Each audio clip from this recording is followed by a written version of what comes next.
Bruno Courage seldom felt happier about the community he served as chief of police than when standing at the rear of the ancient stone church of Saint-Denis, listening to rehearsals of the town choir. Unlike the formal ceremonies at Mass, when the singers dressed in neat white surplices, the choir practiced in their normal dress, usually gathering immediately after work. But Father Saintou's daring decision that the choir should reach beyond its usual repertoire to attempt Bach's St. Matthew Passion had required some additional rehearsals early in the morning. Farmers stood alongside school teachers and accountants, waitresses and shopkeepers.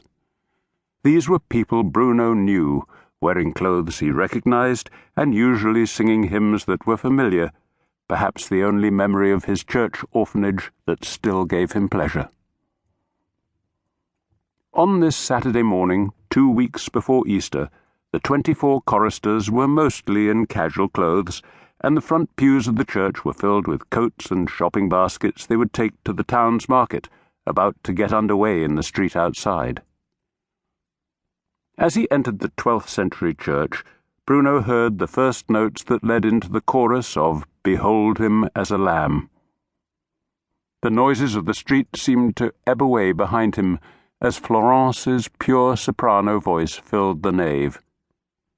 He knew there should be 2 choirs and 2 orchestras, but Saint-Denis made do with its trusty organ and the enthusiasm of its singers, plus, of course, the determination of Father Saintou, whose love of choral music was matched only by his devotion to the pleasures of the table and the fortunes of the local rugby team. It made him, Bruno thought, an entirely suitable pastor for this small town in the gastronomic and sporting heartland of France. The early morning sun lifted above the ridge to the east of Saint-Denis and flooded the top of the stained-glass window. Shafts of blue, gold, and red lanced into the body of the church. Father Saintou's black soutane stood out against the roseate glow that now suffused the choir. Bruno's eye was drawn irresistibly to Florence, dressed in white with a bright red scarf at her throat. Her head was raised as she sang alone, knowing the music too well to need to look at her score.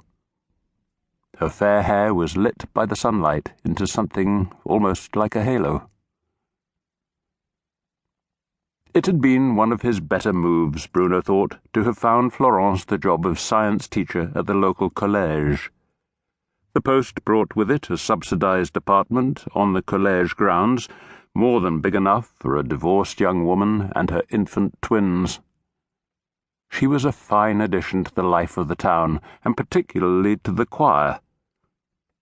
Father Saintou might not have dared attempt the St. Matthew Passion without her.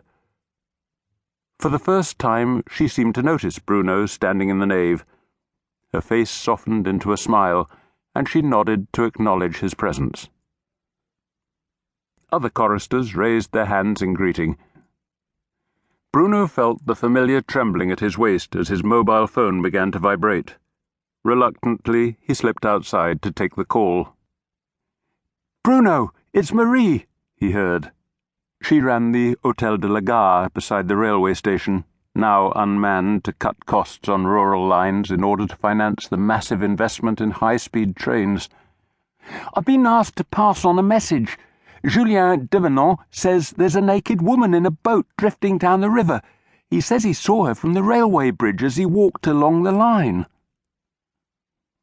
Her voice sounded strained. Bruno thought of Julien, just entering puberty, transfixed by the sight of a naked woman. But this was troubling. Despite the spring sunshine, this was no time for sunbathing, not even for the Dutch, German, and Scandinavian tourists who seemed to discard their clothes at the slightest opportunity. "He gets the train to his lycée in Périgueux," Marie added. She paused, and her voice took on a deeper note. "He thought she was dead." "Is Julien still there?" Bruno pictured the boy's eager face as he trotted out for rugby practice. "No, he had to catch his train.